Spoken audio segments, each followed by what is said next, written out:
ಒಂದು ವೇಳೆ ನೀವೇನಾದರೂ ಜಾಬ್ ಮಾಡ್ತಾ ಇದ್ರೆ ಎಲ್ಲದಕ್ಕಿಂತ ಮೊದಲು ಈ ರ್ಯಾಟ್ ರೇಸ್ನಿಂದ ಹೊರಬನ್ನಿ. ಜಾಬ್ ಮಾಡೋದು ಕೆಟ್ಟದ್ದಲ್ಲ, ಜಾಬ್ ಮಾಡೋದ್ರಲ್ಲಿ ಯಾವುದೇ ತಪ್ಪಿಲ್ಲ. ಆದರೆ ನೀವು ಜೀವನ ಪೂರ್ತಿ ಜಾಬ್ ಮಾಡ್ತೀನಿ ಅಂತಂದರೆ ಇದು ನಿಮಗೆ ಖಂಡಿತ ಒಳ್ಳೆಯದಲ್ಲ. ನಿಮ್ಮ ಮನೆಯವರೇನು ಮತ್ತು ನಿಮ್ಮ ಹೆಂಡತಿ ಮಕ್ಕಳೇನು ಆರಾಮಾಗಿರ್ತಾರೆ, ಅವ್ರಿಗೇನು ಪ್ರಾಬ್ಲಮ್ ಆಗಲ್ಲ, ಅವ್ರಿಗೇನು ವ್ಯತ್ಯಾಸ ಆಗಲ್ಲ. ಆದರೆ ನೀವು ಜೀವನ ಪೂರ್ತಿ ಜಾಬ್ ಮಾಡಿದರೆ, ಕತ್ತೆ ಥರ ದುಡಿತಾ ಹಾಗೆ ಹೋದರೆ ಇದು ನಿಮಗೆ ಒಳ್ಳೆಯದಲ್ಲ. ನಿಮ್ಮ ದೈಹಿಕ ಆರೋಗ್ಯಕ್ಕೂ ಕೂಡ ಒಳ್ಳೆಯದಲ್ಲ ಮತ್ತು ಮಾನಸಿಕ ಆರೋಗ್ಯಕ್ಕಂತೂ ಒಟ್ಟಿನಲ್ಲಿ ಒಳ್ಳೆಯದಲ್ವೇ ಅಲ್ಲ. ಸೊ ಹೀಗಾಗಿ ನೀವು ಆದಷ್ಟು ಬೇಗನೆ ನಿಮ್ಮ ಜಾಬಿಗೆ ಗುಡ್ ಬೈಯನ್ನು ಹೇಳಿ ಈ ರ್ಯಾಟ್ ರೇಸ್ನಿಂದ ಹೊರ ಬಂದುಬಿಟ್ಟು ರಿಟೈರ್ ಆಗೋಕ್ಕೆ ಟ್ರೈ ಮಾಡಬೇಕು. ನೀವು ಯಾವತ್ತೂ ಜಾಬಿಗೆ ಸೇರಿರ್ತೀರಲ್ಲ ಅವತ್ತೇ ಇದನ್ನು ಡಿಸೈಡ್ ಮಾಡಬೇಕು. ಯಾಕಂದರೆ ನಿಮಗೆ ಜಾಬ್ ಸಿಕ್ಕ ನಂತರ ಮದುವೆ ಕೂಡ ಮಾಡೋರು ಇರ್ತಾರೆ. ಈಗಿನ ಕಾಲದಲ್ಲಿ ಮದುವೆ ಆಗೋದಿದೆ, ಹೆಣ್ಣು ಸಿಗಬೇಕಂತಂದರೆ ಅದೊಂದು ದೊಡ್ಡ ಹರಸಾಹಸ ಆಗಿದೆ. ಹೆಣ್ಣಿನ ಕಡೆಯವರು ನಿಮಗೆ ಎಷ್ಟು ಪ್ರಾಪರ್ಟಿ ಇದೆ, ಎಷ್ಟು ಆಸ್ತಿ ಇದೆ, ಎಂಥ ಮನೆ ಇದೆ, ಎಂಥ ಕಾರ್ ಇದೆ, ಬ್ಯಾಂಕ್ ಬ್ಯಾಲೆನ್ಸ್ ಎಷ್ಟಿದೆ, ಫ್ಲ್ಯಾಟ್ ಎಂಥದ್ದಿದೆ, ಇಂಥ ಎಲ್ಲ ಪ್ರಶ್ನೆಗಳನ್ನ ಕೇಳ್ತಾರೆ. ಸೊ ಹೀಗಾಗಿ ನೀವು ಜಾಬಿಗೆ ಸೇರ್ತಾ ಇದ್ದಂತೆಯೇ ಬೇಗನೆ ಫೈನಾನ್ಷಿಯಲ್ ಫ್ರೀಡಮನ್ನು ಅಚೀವ್ ಮಾಡುವುದಕ್ಕಾಗಿ, ಬೇಗನೆ ರಿಟೈರ್ ಆಗುವುದಕ್ಕಾಗಿ ಮತ್ತು ಬೇಗನೆ ಈ ಜಾಬಿಗೆ ಗುಡ್ ಬೈ ಹೇಳಿಬಿಟ್ಟು ಈ ರ್ಯಾಟ್ ರೇಸ್ನಿಂದ ಹೊರಬಂದು ಆರಾಮಾಗಿ ನಿಮ್ಮ ಲೈಫನ್ನು ಎಂಜಾಯ್ ಮಾಡುವುದಕ್ಕಾಗಿ ಟ್ರೈ ಮಾಡಬೇಕು. ಫಸ್ಟ್ ಡೇನೇ ಪ್ಲ್ಯಾನಿಂಗ್ ಮಾಡಬೇಕು. ನಿನ್ನೆ ಸಂಜೆ ನನಗೆ ಒಬ್ಬಳು ಹುಡುಗಿ ಕಾಲ್ ಮಾಡಿದ್ಲು. ವಾಯ್ಸ್ ಚೆನ್ನಾಗಿತ್ತು, ಅದಕ್ಕಾಗಿ ನಾನು ಮಾತಾಡೋಕ್ಕೆ ಕಂಟಿನ್ಯೂ ಮಾಡಿದೆ. ಯೂಶ್ವಲಿ ನಾನು ನನ್ನ ಪರ್ಸ್ನಲ್ ನಂಬರ್ಗೆ ಬರುವ ಅನ್ನೋನ್ ಕಾಲ್ಗಳನ್ನು ರಿಸೀವ್ ಮಾಡಲ್ಲ, ಪಿಕ್ ಮಾಡಲ್ಲ. ಸೊ 2-3 ಸರ್ತಿ ಬಂದರೆ ಮಾತ್ರ ಏನೋ ಎಮರ್ಜೆನ್ಸಿ ಇರ್ಬೋದು, ಯಾರೋ ಕೊಟ್ಟಿರ್ಬೋದು ಅಂತೇಳಿ ಎತ್ತುವೆ. ಸೊ ಎತ್ತಿದೆ. ಸೊ ಅತ್ತ ಕಡೆಯಿಂದ ಅವಳು ತನ್ನ ಹೆಸರನ್ನು, ಪರಿಚಯವನ್ನು, ಊರನ್ನು, ಎಲ್ಲ ಡೀಟೇಲ್ಸ್ ಎಲ್ಲ ಹೇಳಿದ್ಲು. ಮತ್ತು ನಾನು ಪರ್ಪಸ್ ಕೇಳಿದೆ, ಯಾಕೆ ಕಾಲ್ ಮಾಡಿದ್ದೀರಾ ಅಂಥೇಳಿ. ಸೊ ಆವಾಗ ಅವಳು ಹೇಳಿದ್ಲು, ನಾನು MBA ಮಾಡಿರುವೆ, 4 ವರ್ಷ KPSC, UPSC, SDA, FTA ಎಲ್ಲ ಥರದ ಎಕ್ಸಾಮ್ಗಳಿಗೆ ಅಟೆಂಪ್ಟ್ ಕೂಡ ಕೊಟ್ಟಿರುವೆ. ಚೆನ್ನಾಗಿರೋ ಮಾರ್ಕ್ಸ್ಗಳು ಕೂಡ ಬಂದಿದ್ವು. ಆದರೆ ನಿಮಗೆ ಗೊತ್ತೇ ಇದೆ ಎಕ್ಸಾಮಿನೇಷನ್ ಹಗರಣಗಳು ಹೆಂಗೆ ಆಗ್ತಾಯಿವೆ. ಮತ್ತು ಈಗ 40 ಲಕ್ಷ ಕೇಳ್ತಾ ಇದ್ದಾರೆ ಜಾಬ್ ಬೇಕಂತಂದರೆ, ಗೌರ್ಮೆಂಟ್ ಜಾಬು. ಸೊ ಅಷ್ಟು ನಮ್ಮ ಮನೆಯವರು ಹಾಕೋಕ್ಕೆ ರೆಡಿ ಇಲ್ಲ. ಸೊ ಹೀಗಾಗಿ ಪ್ರೈವೇಟ್ ಜಾಬ್ಗೆ, ಪ್ರೈವೇಟ್ ಕಂಪ್ನಿ ಸೇರೋಕ್ಕೆ ಟ್ರೈ ಮಾಡ್ತಾ ಇರುವೆ. ಎಲ್ಲ okay, all the best of luck, God bless you ಅಂಥೇಳಿ ನಾನು ಕಟ್ ಮಾಡಿಬಿಟ್ಟೆ. ಯಾವುದೋ ತಲೆನೋವು ಪಾರ್ಟಿ ಇದೆ ಅಂಥೇಳಿ. ಮತ್ತೆ ಅವಳು ನಾನು ಕಟ್ ಮಾಡ್ತಾ ಇದ್ದಂತೆ ಮತ್ತೆ ಕಾಲ್ ಮಾಡಿದ್ಲು. ಸೊ ನಾನು ಏನಮ್ಮ ಅಂತೇಳಿ ಕೇಳಿದೆ. ಸೊ ಆವಾಗ ಅವಳು ಹೇಳಿದ್ಲು, ಸರ್ ನೀವು ಎಲ್ಲನೂ ನಿಮ್ಮ ಸ್ಟಾರ್ಟಪ್ಪು, ಈ ಯೂಟ್ಯೂಬ್ ಚಾನಲ್ಲು, ನಿಮ್ಮ ಹೋರಾಟ, ಸಮಾಜ ಸೇವೆ ಎಲ್ಲ ಬಿಟ್ಟು ತೆಪ್ಪಗೆ ನನ್ನ ಜೊತೆ ಯಾವುದಾದ್ರೂ ಒಂದು ಒಳ್ಳೆ ಕಂಪ್ನಿಗೆ ಜಾಬಿಗೆ ಬಂದರೆ ನಾನು ನಿಮ್ಮನ್ನು ಮದುವೆ ಆಗೋಕ್ಕೆ ರೆಡಿ ಇದ್ದೀನಿ. ಅವಳ ಮಾತನ್ನು ಕೇಳಿ ನನಗೆ ನಗು ಬರೋಕ್ಕೆ ಸ್ಟಾರ್ಟ್ ಆಯಿತು. ನಾನು ಅವಳಿಗಂದೆ, ಈಗ ನನ್ನ ಸ್ಟಾರ್ಟಪ್ಪು 13 ಜನರ ಟೀಮನ್ನು ಮೇಂಟೈನ್ ಮಾಡುವಷ್ಟು ದುಡಿತಾ ಇದೆ. ಸೊ ಇತ್ತ ಕಡೆಯಿಂದ ಎಷ್ಟು ದುಡಿತಾ ಇದೆನೋ ಅಷ್ಟು ಅಲ್ಲಿ 13 ಜನರ ಜೀವನ ಮತ್ತು ಅವರ ಹೆಂಡತಿ ಮಕ್ಕಳ ಜೀವನ ನಡೀತಾ ಇದೆ, ಸಂಸಾರ ನಡೀತಾ ಇದೆ. ಸೊ ಅಷ್ಟೇನು ಕೆಟ್ಟದಾಗೇನು ಸಾಕ್ತಾ ಇಲ್ಲ. ಮತ್ತು ನನಗೆ ಸಿಕ್ಕಿರುವ 2 ಸೆಂಟ್ರಲ್ ಗೌರ್ಮೆಂಟ್ ಜಾಬ್ಗಳನ್ನ ಬಿಟ್ಟೇ ಈ ಸ್ಟಾರ್ಟಪ್ಪು ಕಂಪ್ನಿ ಅಂತ ಬಂದಿರುವೆ. ಯಾಕಂದರೆ ಸಮಾಜಕ್ಕೆ ಒಂದು ಒಳ್ಳೆಯದಾಗಬೇಕು, ನಾವು ಈ ಸಮಾಜಕ್ಕೆ ದೊಡ್ಡ ಲೆವೆಲ್ನಲ್ಲಿ ಹೆಲ್ಪ್ ಮಾಡಬೇಕಪ್ಪ ಅಂತಂದರೆ ಇದೇ ಒಂದು ಮಾರ್ಗ ಇದೆ ಅಂತೇಳಿ ಬಂದಿರುವೆ. ಸೊ ಹೀಗಾಗಿ ಇದನ್ನು ಬಿಡೋಕ್ಕಾಗಲ್ಲ ಅಂತಂದೆ. ಅವಳು ಅವಾಗಂತಂದ್ಲು, ಇಲ್ಲ ಸರ್ ನಮ್ಮ ಮನೇಲಿ ಎಲ್ಲರೂ ಕೂಡ ಜಾಬ್ ಮಾಡ್ತಾ ಇದ್ದಾರೆ, ಜಾಬ್ ಮೆಂಟ್ಯಾಲಿಟಿ ಇದೆ. ಸೊ ನನಗೆ ಗೌರ್ಮೆಂಟ್ ಜಾಬೇ ಮಾಡು ಅಂತೇಳಿ ಫೋರ್ಸ್ ಮಾಡಿದ್ರು. ನಾನು ಚೆನ್ನಾಗಿರೋ ಮಾರ್ಕ್ಸ್ ತೆಗೆದಿರುವೆ, ಹಗರಣಗಳಿಂದ ಜಾಬ್ ಸಿಗ್ತಾ ಇಲ್ಲ, ದುಡ್ಡು ಹಾಕೋಕ್ಕೂ ರೆಡಿ ಇಲ್ಲ. ಬಟ್ ಈಗ ಪ್ರೈವೇಟ್ ಕಂಪ್ನಿಗೆ ಟ್ರೈ ಮಾಡ್ತಾ ಇರುವೆ, ಮತ್ತು ನೀವು ನೋಡಿ ಅಂತಂದ್ಲು. ನಾನಂತಂದೆ ಆಗಲ್ಲ, ಯಾಕಂದರೆ ನಾನು ಈ ಕಂಪ್ನಿಗೋಸ್ಕರ ನನ್ನ ಜೀವನವನ್ನೇ ಹಾಕಿರುವೆ, ಈ ಸ್ಟಾರ್ಟಪ್ಗೋಸ್ಕರ. ಸೊ ಮಧ್ಯದಲ್ಲಿ ಯಾವುದೇ ಕಾರಣಕ್ಕೂ ನಾನು ಬಿಡಲ್ಲ. ಸೊ ನಾನು ಸಾಯೋ ತನಕ ಕೂಡ ಇದಕ್ಕಾಗಿಯೇ ವರ್ಕ್ ಮಾಡುವೆ ಅಂತ ನಾನು ಹೇಳಿದೆ. ಸೊ ಅವಳಿಗೆ ಹೇಳಿದ ನಂತರ ನೋಡಿ ಯೋಚನೆ ಮಾಡಿ ಅಂತಂದ್ಲು. ನಾನು ಅವಳಿಗೆ ಹೇಳಿದೆ, ನಿನಗೆ ಪ್ರತಿ ತಿಂಗಳು ಮನೆ ನಡ್ಸೋಕ್ಕೆ ಎಷ್ಟು ದುಡ್ಡು ಬೇಕು ಹೇಳು, ಅಷ್ಟು ಕೊಡುವೆ. ನೀನು ಬೇಕಾದರೆ ಬೇರೆ ಕಂಪ್ನಿಗಳಲ್ಲಿ ಕೆಲಸ ಮಾಡ್ತೀನಿ ಅಂತಂದರೆ ನಂದೇನು ಅಬ್ಜೆಕ್ಷನ್ ಇಲ್ಲ. ನಿನಗೆ ಎಂಥ ಬಟ್ಟೆ ಬೇಕು ಅಂಥದಕ್ಕೂ, ಎಲ್ಲಿ ಜಾಬಿಗೆ ಹೋಗ್ತೀಯೋ ಹೋಗು, ಬಟ್ ನನಗೆ ಈ ಬಿಸ್ನೆಸ್ಸನ್ನು ಬಿಡು, ಬಿಸ್ನೆಸ್ಸನ್ನು ಬಿಟ್ಬಿಟ್ಟು ನಿನ್ನ ಜೊತೆಗೆ ಬಾ ಇಂಥದ್ದೆಲ್ಲ ಹೇಳಿದರೆ ನಾನು ಕೇಳಲ್ಲ ಅಂತಂದೆ. ಅಂದರೆ ಮಾರ್ಕೆಟ್ನಲ್ಲಿ ಜನ ಜಾಬಿಗಾಗಿ ಇಷ್ಟೊಂದು ಅಬ್ಸೆಸ್ಡ್ ಆಗಿದ್ದಾರೆ ಅಂತಂದರೆ ಅವರಿಗೆ ಸಿಗ್ತಾ ಇರುವ ಅಪಾರ್ಚುನಿಟಿಗಳ ಬಗ್ಗೆ ಗೊತ್ತಾಗ್ತಾ ಇಲ್ಲ. ಈಗ ನನ್ನ ಸ್ಟಾರ್ಟಪ್ಪಲ್ಲಿ ಯಾರಾದರೂ ಇನ್ವೆಸ್ಟರ್ ಬಂದು 5-10 ಕೋಟಿ ಇನ್ವೆಸ್ಟ್ ಮಾಡಿದರೆ 2 ವರ್ಷದಲ್ಲಿ ನಮ್ಮ ಸ್ಟಾರ್ಟಪ್ಪು ಆರಾಮ್ಸೆ 1000 ಕೋಟಿ ತನಕ ಹೋಗುತ್ತೆ. ನಾವೇ 1000 ಜನರಿಗೆ ಜಾಬ್ ಕೊಡ್ತೀವಿ, ಒಂದು ದೊಡ್ಡದ ಕಂಪ್ನಿ ಆಗುತ್ತೆ. ಅದು ಅವಳಿಗೆ ಅರ್ಥ ಆಗ್ತಾ ಇಲ್ಲ.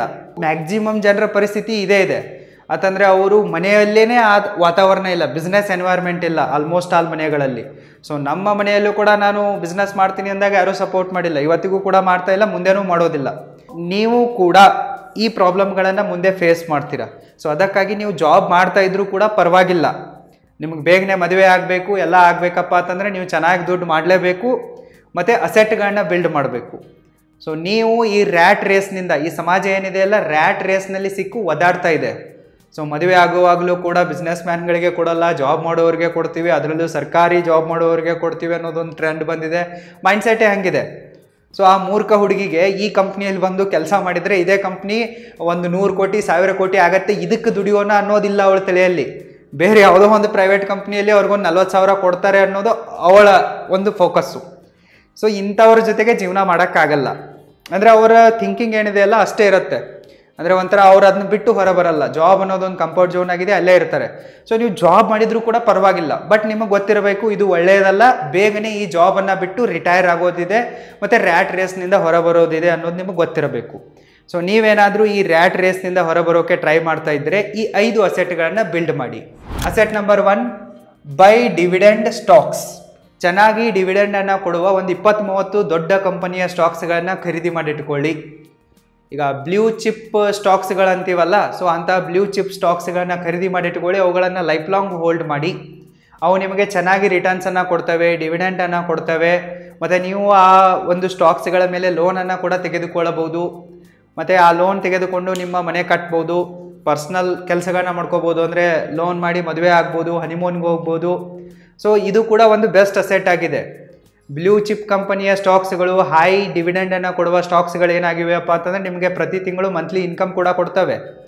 ಅಂದರೆ ನೀವು ಕೆಲಸ ಮಾಡ್ದೇ ದುಡ್ಡು ಬರುತ್ತೆ, ಮತ್ತು ನಿಮಗೆ ಅವಶ್ಯಕತೆ ಇದ್ದಾಗ ಸೇಲ್ ಮಾಡಿದರೆ ಒಂದು ದೊಡ್ಡ ಅಮೌಂಟ್ ಕೂಡ ಬರುತ್ತೆ. ಸೇಲ್ ಮಾಡೋ ಯೋಚನೆ ಮಾಡೋಕ್ಕೆ ಹೋಗ್ಬಿಡಿ. ಒಂದು ಲಾಂಗ್ ಟರ್ಮಿನ ತನಕ ಲೈಫ್ ಲಾಂಗ್ ಅವುಗಳನ್ನು ಹೋಲ್ಡ್ ಮಾಡಿ ನೀವು ಪ್ಯಾಸಿವ್ ಇನ್ಕಮ್ ಸೋರ್ಸನ್ನು ಬಿಲ್ಡ್ ಮಾಡೋದ್ರ ಮೇಲೆ ಫೋಕಸ್ ಮಾಡಿ. ನೀವು ನಿದ್ದೆ ಮಾಡ್ತಾ ಇದ್ದೀರಾ ಅಂತಂದರೆ ನಿಮಗೆ ದುಡ್ಡು ಬರಬೇಕಂತಂದರೆ ಈ ಮೆಥಡ್ ನಿಮಗೆ ಚೆನ್ನಾಗಿದೆ. ನೀವು ಜಾಬ್ ಮಾಡ್ತಾ ಇದ್ದೀರಾ ಅಂತಂದರೆ ಅದು ಆ್ಯಕ್ಟಿವ್ ಇನ್ಕಮ್ ಇದೆ. ಸೊ ಇದರ ಜೊತೆಗೆ ನೀವು ಸೈಡ್ ಇನ್ಕಮ್ ಸೋರ್ಸ್ ಮಾಡೋದಿದೆ, ಅದು ಎಂಥದ್ದು ಪ್ಯಾಸಿವ್ ಇನ್ಕಮ್ ಸೋರ್ಸ್ಗಳನ್ನ ಜಾಸ್ತಿ ಬಿಲ್ಡ್ ಮಾಡೋದಿದೆ. ಸೊ ಅದಕ್ಕೆ ನೀವು ಹೈ ಡಿವಿಡೆಂಡನ್ನು ಕೊಡುವ ಸ್ಟಾಕ್ಸ್ಗಳನ್ನು ಪರ್ಚೇಸ್ ಮಾಡಿ. Asset number 2, own rental real estate. ಯಾವ ಪ್ರಾಪರ್ಟಿಗಳಿಗೆ ರೆಂಟ್ ಬರುತ್ತೋ ಅಂಥ ಪ್ರಾಪರ್ಟಿಗಳನ್ನು ಬಿಲ್ಡ್ ಮಾಡಿ, ಖರೀದಿ ಮಾಡಿ. ನೀವು ಜಾಬಿಗೆ ಸೇರಿರ್ತೀರಲ್ಲ, 1-2 ವರ್ಷ ಕಣ್ಮುಚ್ಚಿ ಜಾಬ್ ಮಾಡಿಬಿಡಿ. ಸೇವಿಂಗ್ ಮಾಡಿ, ಲುಕ್ ಪುವರ್ ಸ್ಟ್ರಾಟರ್ಜಿಯನ್ನು ಫಾಲೋ ಮಾಡಿ, ಬಡವರಂತೆ ಬದುಕಿ, ಜಾಸ್ತಿ ಸೇವಿಂಗ್ ಮಾಡಿ.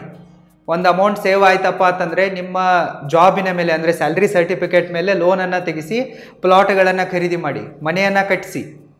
ಸರಿನಾ? ನೀವು ಮನೆ ಕಟ್ಟಿದ ನಂತರ ಬೇಗನೆ ಏನು ಮಾಡಿ, ಮತ್ತೊಂದು ಪ್ಲಾಟ್ ತೆಗೆದುಕೊಳ್ಳಿ. ಸೊ ಅದರಲ್ಲೂ ಕೂಡ ಮನೆ ಕಟ್ಟಿ ಅದನ್ನು ಬಾಡಿಗೆಗೆ ಕೊಡಿ. ಸೊ ಈ ರೀತಿ ಮನೆಯಿಂದ ನಿಮಗೆ ಬಾಡಿಗೆ ಬರಬೇಕು. ಕಮರ್ಷಿಯಲ್ ಶಾಪಿಂಗ್ ಕಾಂಪ್ಲೆಕ್ಸ್ಗಳನ್ನ ಕಟ್ಟಿ ಬಾಡಿಗೆ ಕೊಡಿ, ಅಲ್ಲಿ ಅಂಗಡಿದಾರರು ನಿಮಗೆ ದುಡ್ಡು ಕೊಡ್ತಾರೆ. ಮತ್ತು ನಿಮ್ಮದು ಖಾಲಿ ಜಾಗ ಇತ್ತಪ್ಪ ಅಂದರೆ ಅದನ್ನು ಪಾರ್ಕಿಂಗ್ ಸ್ಪೇಸ್ ಆಗಿ ಕನ್ವರ್ಟ್ ಮಾಡಿ. ಸೊ ಅಲ್ಲಿ ಪಾರ್ಕಿಂಗ್ನಿಂದಲೂ ಕೂಡ ನಿಮಗೆ ದುಡ್ಡು ಬರುತ್ತೆ. ಈ ರೀತಿ ನಿಮಗೆ ರೆಂಟಲ್ ಇನ್ಕಮ್ ಬರುವ ರಿಯಲ್ ಎಸ್ಟೇಟ್ನಲ್ಲಿ ನಿಮ್ಮ ದುಡ್ಡು ಹಾಕಿ. ನೀವು ಜಾಬ್ ಮಾಡ್ತಾ ಇದ್ದೀರಾ ಅಂತ ಅಂದ್ಕೊಳ್ಳಿ, ನಿಮಗೆ ಈಸಿಯಾಗಿ ಲೋನ್ ಕೊಡ್ತಾರೆ. ಸೊ ನಾವು ಬಿಸ್ನೆಸ್ ಮ್ಯಾನ್ಗಳಿಗೆ ಏನಾಗುತ್ತೆ, ನಮ್ಮದು ರಿಸ್ಕ್ ಇರುತ್ತೆ. ಬಟ್ ನಿಮ್ಮದು ಹಂಗಲ್ಲ, ನೀವು ಅಲ್ಲಿ ಕೆಲಸ ಮಾಡಿ ಬಿಡಿ ಕೊಡೋಷ್ಟು ನಿಮ್ಗೆ ಸ್ಯಾಲ್ರಿ ಬರೋಷ್ಟು ಬಂದೇ ಬರುತ್ತೆ. ತಿಂಗಳ ಇಷ್ಟು ಕೊಡಬೇಕಂದ್ರೆ ಕೊಡಲೇಬೇಕು, ಫಿಕ್ಸ್ ಇರುತ್ತೆ. ಸೊ ಹೀಗಾಗಿ ನಿಮಗೆ ಬ್ಯಾಂಕ್ನವರು ಈಸಿಯಾಗಿ ಲೋನ್ ಕೊಡ್ತಾರೆ. ಅವ್ರು ಲೋನ್ ಕೊಟ್ರಪ್ಪ ಅಂತಂದರೆ ಈ ರೀತಿ ರೆಂಟಲ್ ಇನ್ಕಮ್ ಬರುವ ಪ್ರಾಪರ್ಟಿಗಳನ್ನು ನೀವು ಖರೀದಿ ಮಾಡಿ. ಒಂದು ಎಕ್ಸ್ಟ್ರಾ ಇನ್ಕಮ್ ಸೋರ್ಸನ್ನು ಮತ್ತು ರೆಕರಿಂಗ್ ಕನ್ಸಿಸ್ಟೆಂಟ್ ಇನ್ಕಮ್ ಸೋರ್ಸನ್ನು ಬಿಲ್ಡ್ ಮಾಡಿ. ನಿಮ್ಮ ಅಕೌಂಟಿಗೆ ನೀವು ಕೆಲಸ ಮಾಡ್ದೇ ದುಡ್ಡು ಬರಬೇಕಪ್ಪ ಅಂತಂದರೆ ರೆಂಟಲ್ ಇನ್ಕಮ್ ಸೋರ್ಸ್ಗಳು ತುಂಬಾ ಬೆಸ್ಟ್ ಆಗಿವೆ. ಸೊ ಇದನ್ನು ಬಿಲ್ಡ್ ಮಾಡಿ.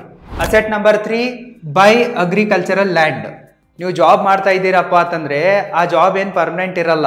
ನೀವು ಗೌರ್ಮೆಂಟ್ ಮಾಡಿ ಅಥವಾ ಪ್ರೈವೇಟ್ ಮಾಡಿ, ಸೊ ಎನಿ ಟೈಮ್ ಆ ಜಾಬು ಲಾಸ್ ಆಗ್ಬೋದು.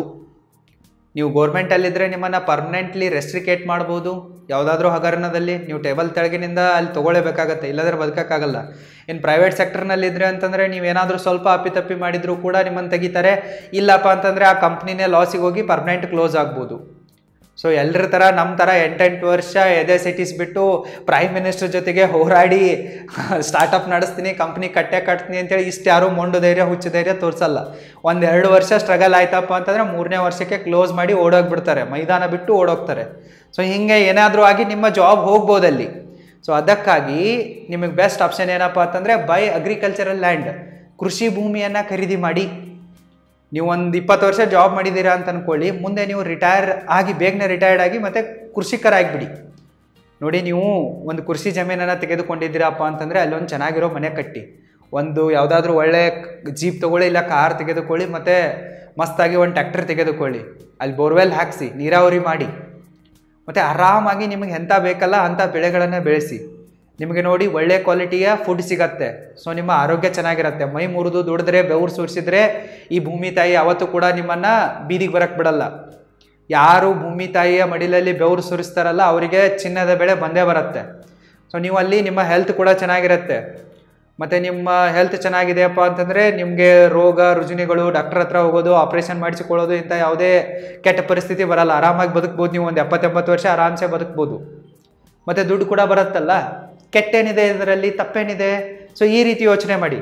ಮತ್ತು ನೀವು ಜಮೀನನ್ನು ಖರೀದಿ ಮಾಡಿದ್ರಿ ಅಂತ ಅಂದ್ಕೊಳ್ಳಿ, ಕಿಟ್ಕಿಟ್ ಇರಲ್ಲ, ನಿಮ್ಮ ಮದುವೆ ಕೂಡ ಬೇಗನೆ ಆಗುತ್ತೆ. ಮತ್ತು ಮುಂದೆ ನಿಮ್ಮ ಮಕ್ಕಳ ಮದುವೆ ಮಾಡುವಾಗಲೂ ಕೂಡ ಯಾವುದೇ ಪ್ರಾಬ್ಲಮ್ ಆಗಲ್ಲ. ಸದ್ಯಕ್ಕೆ ಈಗ ಮದುವೆ ಆಗ್ತೀವಿ, ಹೆಣ್ಣು ಕೊಡಿಪ್ಪ ಅಂತಂದರೆ ನೀವು ಲಕ್ಷಾಂತರ ಗಳಿಸಿದ್ರು ಕೂಡ ಯಾರೂ ಕೊಡಲ್ಲ. ಮತ್ತು ನಿಮ್ಗೇನು ಕೇಳೋರು, ಜಮೀನು ಎಷ್ಟು ಎಕರೆ ಇದೆ, ಪ್ರಾಪರ್ಟಿ ಎಷ್ಟು ಎಕರೆ ಇದೆ, ಎಲ್ಲ ಇಂಥವು ಕೇಳೋರೆ. ಮತ್ತೊಂದು ಏನಾಗಿದೆಯಪ್ಪ ಅಂತಂದರೆ ಭಾರತದಲ್ಲಿ ಜನಸಂಖ್ಯಾ ಸ್ಫೋಟ ಆಗಿದೆ. 150 ಕೋಟಿಗಿಂತ ಜಾಸ್ತಿ ಆಗಿದ್ದೀವಿ. ಜಗತ್ತಿನಲ್ಲಿ ಅತಿ ಹೆಚ್ಚು ಜನಸಂಖ್ಯೆ ಹೊಂದಿರುವ ದೇಶ ನಮ್ಮದಾಗಿದೆ ಈಗ ಸದ್ಯಕ್ಕೆ ಹೇಳ್ಬೇಕಂತಂದರೆ, ರೈಟ್? ಈಗ ಹೆಂಗಾಗಿದೆಯಪ್ಪ ಅಂತಂದರೆ ಮುಂದೆ ಹಿಂಗೆ ಜನಸಂಖ್ಯೆ ಏರ್ತಾನೆ ಹೋಗೋದು, ಮನೆ ಇರಲ್ಲ ಜನರಿಗೆ, ಮತ್ತು ತಿನ್ನೋಕ್ಕೂ ಕೂಡ ಇರಲ್ಲ. ಸೊ ಮುಂದೆ ಏನಾಗತ್ತಪ್ಪ ಅಂತಂದರೆ ಒಂದು 4-5 ವರ್ಷದಲ್ಲಿ ಭಾರತದಲ್ಲೇ ಕ್ರಾಂತಿ ಆಗ್ಬೋದು. ಹೊಟ್ಟೆ ಹಸಿವಿನಿಂದ ಹೊಡೆದಾಟ ಬಡದಾಟಗಳು, ನರ ಸಂವಹರಗಳು ಎಲ್ಲ ಆಗ್ಬೋದು ಇಲ್ಲಿ ಕೂಡ. ಸೊ ಎಲ್ಲ ಚಾನ್ಸಸ್ ಇದೆ. ಸೊ ನಿಮ್ಮದು ಹೊಲ ಇತ್ತಪ್ಪ ಅಂತಂದರೆ ನೀವು ಆರಾಮ್ಸೆ ಇರ್ಬೋದು. ಮತ್ತು ಈ ಹೊಲದ ಮೇಲೆ ಲೋನನ್ನು ತೆಗೆದುಬಿಟ್ಟು ನೀವೇನು ಬೇಕಾದ್ ಮಾಡ್ಬೋದು, ಬಿಂದಾಸ್, ಬೆಸ್ಟ್ ಲೈಫ್ ಇದೆ. ಅದಕ್ಕಾಗಿ ನೀವು ಈ ಅಗ್ರಿಕಲ್ಚರ್ ಲ್ಯಾಂಡನ್ನೇ ಖರೀದಿಸಿಬಿಟ್ಟು ಒಂದು ಒಳ್ಳೆ ಅಸೆಟನ್ನು ಬಿಲ್ಡ್ ಮಾಡಿ. Asset number 4, income generating business. ನೀವು ಜಾಬ್ ಮಾಡ್ತಾ ಇರ್ತೀರಲ್ಲ, ಸೊ ನಿಮ್ಮ ಮನೆಯಲ್ಲಿ ಯಾರಾದರೂ ಅರ್ಧಕ್ಕೆ ಎಜುಕೇಷನ್ ಬಿಟ್ಟಿರ್ತಾರೆ, ಇಲ್ಲವೇ ಎಜುಕೇಷನ್ ಕಂಪ್ಲೀಟ್ ಆದರೂ ಕೂಡ ಜಾಬ್ ಸಿಗೋ ತನಕ ಖಾಲಿ ಅಡ್ಡಾಡ್ತಾ ಇರ್ತಾರೆ. ಸೊ ಅಂಥವರಿಗೆ ಒಂದು ಸಣ್ಣ ಬಿಸ್ನೆಸ್ಸನ್ನು ಹಾಕಿಕೊಡಿ. ತಪ್ಪೇನಿದೆ ಅದರಲ್ಲಿ? ರೆಸ್ಟೋರೆಂಟ್ ಮಾಡ್ಬೋದು, ಟೀ ಸ್ಟಾಲ್ ಮಾಡ್ಬೋದು. ನಿಮ್ಮ ಮನೆಯಲ್ಲಿ ನಿಮ್ಮ ತಂದೆ ತಾಯಿಗಳು ಯಾರಾದರೂ ಇದು ರೀತಿ ಖಾಲಿ ಇದ್ದರೆ ನೀವು ಒಂದು ಸಣ್ಣ ಕಿರಾಣಿ ಅಂಗಡಿ ನಡೆಸ್ಬೋದು, ಫುಡ್ ಟ್ರಕ್ ನಡೆಸ್ಬೋದು. ಈ ರೀತಿ ಬಹಳಷ್ಟು ಆಪ್ಷನ್ಗಳಿವೆ. ನೀವು ಅಲ್ಲಿ ಜಾಬ್ ಮಾಡಿ, ನೀವು ಬಿಸ್ನೆಸ್ ಮಾಡೋಕ್ಕೆ ಹೋಗ್ಬೇಡಿ. ಬಟ್ ನಿಮ್ಮ ಹತ್ರ ದುಡ್ಡು ಬರ್ತಾ ಇರತ್ತಲ್ಲ, ನಿಮಗೆ ಲೋನ್ ಸಿಗ್ತಾ ಇರತ್ತಲ್ಲ, ಅದ್ರ ಮೇಲೆ ಲೋನ್ ಮಾಡಿ ಮತ್ತು ಸೈಡ್ ಬಿಸ್ನೆಸ್ಗಳನ್ನು ನಿಮ್ಮವರಿಗೆ ತೆಗೆದುಕೊಡಿ, ನಿಮ್ಮ ಮನೆಯವರಿಗೆ ತೆಗೆದುಕೊಡಿ. ನಿಮ್ಮ ರಿಲೇಟಿವ್ಸ್ಗಳಲ್ಲಿ ಯಾರಾದರೂ ಚೆನ್ನಾಗಿರೋ ಹುಡುಗರಿದ್ದರೆ ಅವ್ರಿಗೆ ಮಾಡಿಕೊಡಿ. ಇಲ್ಲ ನಿಮ್ಮ ಫ್ರೆಂಡ್ ಸರ್ಕಲ್ನಲ್ಲಿ ಯಾರಾದರೂ ಗೊತ್ತಿರೋರು ಊರವ್ರು ಇರ್ತಾರೆ, ಸೊ ಅವ್ರು ದುಡ್ಡಿಲ್ಲ ಅಂತೇಳಿ ಪರದಾಡ್ತಾ ಇರ್ತಾರೆ. ಸೊ ಅಂಥವ್ರಿಗೆ ನೀವು ಇನ್ವೆಸ್ಟರ್ ಆಗಿ ಅಲ್ಲ. ನಿಮ್ಮ ಹತ್ರ 5-10 ಲಕ್ಷ ಇದೆ ಅಂತಂದರೆ ಸಣ್ಣ ಸಣ್ಣ ಬಿಸ್ನೆಸ್ಗಳಿಗೆ ಇನ್ವೆಸ್ಟರ್ ಆಗಿ. ನಿಮ್ಮ ಹತ್ರ 1 ಕೋಟಿ 2 ಕೋಟಿ 10 ಕೋಟಿ ಈ ಥರ ಇದ್ದರೆ ನಮ್ಮಂಥ ಸ್ಟಾರ್ಟಪ್ಗಳು ಒದಾಡ್ತಾ ಇದ್ದೀವಿ ಫಂಡಿಂಗ್ಗೋಸ್ಕರ. ಸೊ ನಮ್ಮಂಥ ಸ್ಟಾರ್ಟಪ್ಗಳಲ್ಲಿ ಬಂದು ಇನ್ವೆಸ್ಟ್ ಮಾಡಿಬಿಡಿ. ಸೊ ನಾವಿಲ್ಲಿ ದುಡಿತೀವಿ, ನಿಮಗೆ ಆರಾಮ್ಸೆ ಪ್ರಾಫಿಟ್ ಬರುತ್ತಲ್ಲ. ಈ ರೀತಿ ಸ್ವಲ್ಪ ಯೋಚನೆ ಮಾಡಿ. ಯಾಕೆಂದರೆ ನಿಮಗೇನಾದರೂ ಆಗಿ ನೀವು ಸತ್ತೋದ್ರಿ ಅಂತ ಅಂದ್ಕೊಳ್ಳಿ, ಆವಾಗೇನು ಮಾಡ್ತೀರಾ? ನೀವು ಜೀವನದಲ್ಲಿ ಎಂಜಾಯ್ ಅಂತೂ ಏನು ಮಾಡಿರಲ್ಲ. ಬರೀ ಮನೆಯವರಿಗಾಗಿ, ಹೆಂಡತಿ ಮಕ್ಕಳಿಗಾಗಿ ಕತ್ತೆ ದುಡ್ದವ್ರ ಥರ ದುಡ್ದಿರ್ತೀರ. ಎಲ್ಲ ಸ್ಯಾಲ್ರಿನೂ ಅಲ್ಲೇ ಹಾಕಿರ್ತೀರ, ಹೆಂಡತಿಗೆ ಹಾಕಿರ್ತೀರ, ಮಕ್ಕಳಿಗೆ ಹಾಕಿರ್ತೀರ, ಮಕ್ಕಳು ಎಜುಕೇಷನು ಎಲ್ಲ ಅಲ್ಲೇ ಹಾಕಿರ್ತೀರ. ಬಟ್ ನೀವೇನು ಲೈಫ್ನಲ್ಲಿ ನೋಡೋಂಗಾಗತ್ತೆ. ಸೊ ನಿಮ್ಮ ಎಲ್ಲ ಆಸೆ ಆಕಾಂಕ್ಷೆಗಳು ಎಲ್ಲ ಈಡೇರಬೇಕಪ್ಪ ಅಂತಂದರೆ ಸೈಡ್ ಇನ್ಕಮ್ ಸೋರ್ಸ್ ಬೇಕು, ಅದು ಸಾಲಿಡ್ ಆಗಿರೋದು ಬೇಕು. ಅದಕ್ಕಾಗಿ ಇಂಥ ಬಿಸ್ನೆಸ್ಗಳಲ್ಲಿ, ಸ್ಟಾರ್ಟಪ್ಗಳಲ್ಲಿ ಇನ್ವೆಸ್ಟ್ ಮಾಡಿ. ಸೊ ಬೇರೆಯವರು ದುಡಿತಾರೆ, ನಿಮಗೆ ದುಡ್ಡು ಬರುತ್ತೆ. ಮತ್ತು ಇಲ್ಲಿ ಒಂದು ಮುಂಜಾಗ್ರತೆಯನ್ನು ಏನು ವಹಿಸ್ಬೇಕಪ್ಪ ಅಂತಂದರೆ each and everything should be legally. ಏನೇ ಮಾಡಿದರೂ ಕೂಡ ಎಲ್ಲವನ್ನ ಕೂಡ ಲೀಗಲಿ ಮಾಡಿ. ಒಬ್ಬ ಲಾಯರನ್ನು ಹಿಡ್ಕೊಳ್ಳಿ, ಅವ್ರು ಅಗ್ರಿಮೆಂಟ್ ಮಾಡಿಕೊಡ್ತಾರೆ, ಬಾಂಡ್ ಪೇಪರ್ ಮೇಲೆ ಸಹಿ ಮಾಡಿಕೊಂಡು ಈ ರೀತಿ ಸಿಸ್ಟಮೆಟಿಕ್ ವೇದಲ್ಲಿ ಮಾಡಿ. ಸೊ ನೀವು ಜಾಬ್ ಮಾಡ್ತಾ ಇದ್ರೆ ಯಾರು ಕೂಡ ನಿಮಗೆ ಇನ್ವೆಸ್ಟರ್ ಆಗಬೇಡಿ ಅಂತ ಹೇಳಲ್ಲ, ಸರಿನಾ? ಇನ್ವೆಸ್ಟರ್ ಆಗಬೇಡಿ ಅಂತೇಳಿ ಯಾವುದೇ ರೂಲ್ಸ್ ಇಲ್ಲ. ಯಾರು ಬೇಕಾದರೂ ಇನ್ವೆಸ್ಟರ್ ಆಗ್ಬೋದು. ಸಣ್ಣ ಸಣ್ಣ ಬಿಸ್ನೆಸ್ಗಳಲ್ಲಿ, ದೊಡ್ಡ ದೊಡ್ಡ ಕಂಪ್ನಿಗಳಲ್ಲಿ, ಸ್ಟಾರ್ಟಪ್ಗಳಲ್ಲಿ ಇನ್ವೆಸ್ಟರ್ ಆಗಿ ಮತ್ತೆ ದುಡ್ಡನ್ನು ಸಂಪಾದಿಸಿ. ಸೈಡ್ ಈ ರೀತಿ ಒಂದು ಸ್ವಲ್ಪ ಜಾಸ್ತಿ ಹಣ ಗಳಿಸೋಕ್ಕೆ ಟ್ರೈ ಮಾಡಿ. Asset number 5 and last, high income skills. Job ಮಾಡೋರಿಗೆ ಬೆಸ್ಟ್ ಅಸೆಟ್ ಯಾವುದಪ್ಪ ಅಂತಂದರೆ ಸ್ಕಿಲ್ಲು. ನಿಮ್ಮ ಹತ್ರ ಸ್ಕಿಲ್ಸ್ಗಳಿವೆ ಅಂತ ಅಂದ್ಕೊಳ್ಳಿ, ನಿಮ್ಮ ಸ್ಯಾಲ್ರಿಯಲ್ಲಿ ಜಾಸ್ತಿ ಆಗುತ್ತೆ. ನೀವು ಡಿಮ್ಯಾಂಡ್ ಮಾಡಿ ಪ್ರಮೋಷನ್ಗಳನ್ನ ತೆಗೆದುಕೊಳ್ಬೋದು ನೀವೆಲ್ಲಿ ಜಾಬ್ ಮಾಡ್ತಾ ಇರ್ತೀರೋ ಅಲ್ಲಿ. ಮತ್ತು ನಿಮಗೆ ಏನಾದರೂ ಚೆನ್ನಾಗಿರೋ ಸ್ಕಿಲ್ಸ್ ಇದೆ ಅಂತಂದರೆ ಓನರ್ಗಳು ಹುಡುಕಿ ನಿಮಗೆ ಸ್ಯಾಲ್ರಿ ಕೊಡ್ತಾರೆ, ಜಾಸ್ತಿ ರೈಸ್ ಮಾಡೇ ಮಾಡ್ತಾರೆ. ಈಗ ನಮ್ಮ ಸ್ಟಾರ್ಟಪ್ದಲ್ಲಿ ಕೆಲವೊಂದಿಷ್ಟು ಜನ ಸ್ಟಾರ್ಟಿಂಗಲ್ಲಿ ಬಂದಾಗ ಅವ್ರ ಹತ್ರ ಏನೂ ಸ್ಕಿಲ್ಸ್ಗಳಿರಲಿಲ್ಲ. ಸೊ ಅವರು ಕೋರ್ಸ್ಗಳನ್ನ ಕಲಿತರು, ನಮ್ಮ ಕೋರ್ಸ್ಗಳಿಗೆ ಜಾಯ್ನ್ ಆಗಿ ಕಲಿತರು. ಸೊ ಇವಾಗ ಅವರೇ ಈಗ ಹೈಯರ್ ಪೊಸಿಷನ್ನಲ್ಲಿದ್ದಾರೆ. ಸೊ ನಮ್ಮ ಸ್ಟಾರ್ಟಪ್ನಲ್ಲಿ ಬರೀ 13 ಜನ ಇದ್ದಾರೆ. ಸೊ ಇವರು 5 ವರ್ಷದಿಂದ ನಮ್ಮ ಹತ್ರ ಇದ್ದಾರೆ.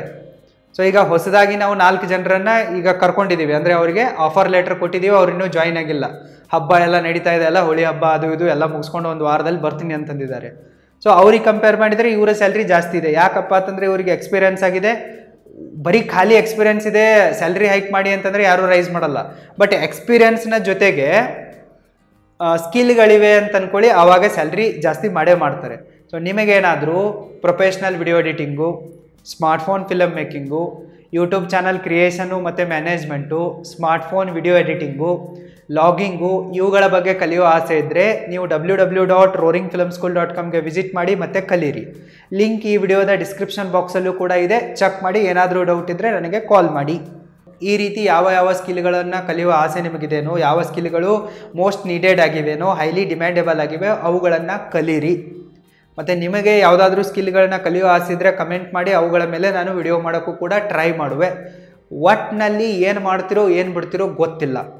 ಈ 5 ಅಸೆಟ್ಗಳನ್ನು ಬಿಲ್ಡ್ ಮಾಡಿ ಬೇಗನೆ ಫೈನಾನ್ಷಿಯಲ್ ಫ್ರೀಡಮನ್ನು ಅಚೀವ್ ಮಾಡಿ, ಬೇಗನೆ ನಿಮ್ಮ ಜಾಬಿಗೆ ಗುಡ್ ಬಾಯನ್ನು ಹೇಳಿ ರಿಟೈರ್ಮೆಂಟನ್ನು ತೆಗೆದುಕೊಂಡ್ಬಿಟ್ಟು ಈ ರ್ಯಾಟ್ ರೇಸ್ನಿಂದ ಹೊರ ಬಂದುಬಿಟ್ಟು ನಿಮ್ಮ ಹೆಂಡತಿ ಮಕ್ಕಳೊಂದಿಗೆ ನಿಮ್ಮ ಉಳಿದ ಜೀವನವನ್ನು ಎಂಜಾಯ್ ಮಾಡಿ. ಸುಮ್ಮನೆ 60-65 ವರ್ಷ ಥರ ಕತ್ತೆ ಥರ ದುಡಿದ್ಬಿಟ್ಟು ಎಲ್ಲ ರೋಗಗಳನ್ನು ಹಚ್ಕೊಂಡ್ಬಿಟ್ಟು ಸುಮ್ಮನೆ ಆಸ್ಪತ್ರೆಯಲ್ಲಿ ಸಾಯಕ್ಕೆ ಹೋಗ್ಬೇಡಿ. ಲೈಫನ್ನು ಸ್ವಲ್ಪ ಎಂಜಾಯ್ ಮಾಡಬೇಕಂತಂದರೆ ನೀವು ಫಸ್ಟ್ ಡೇನೇ ಈ 5 ಅಸೆಟ್ಗಳನ್ನ ಬಿಲ್ಡ್ ಮಾಡುವುದಕ್ಕಾಗಿ ಒಂದು ಗೋಲನ್ನು ಸೆಟ್ ಮಾಡಿ ಮತ್ತು ಅದಕ್ಕೆ ಕೆಲಸ ಮಾಡಿ. ನಿಮ್ಗೇನಾದರೂ ಸಪೋರ್ಟ್ ಬೇಕು, ಗೈಡೆನ್ಸ್ ಬೇಕಂತಂದರೆ ಕಮೆಂಟ್ ಮಾಡಿ. I will happy to help you. All the very best and thank you so much.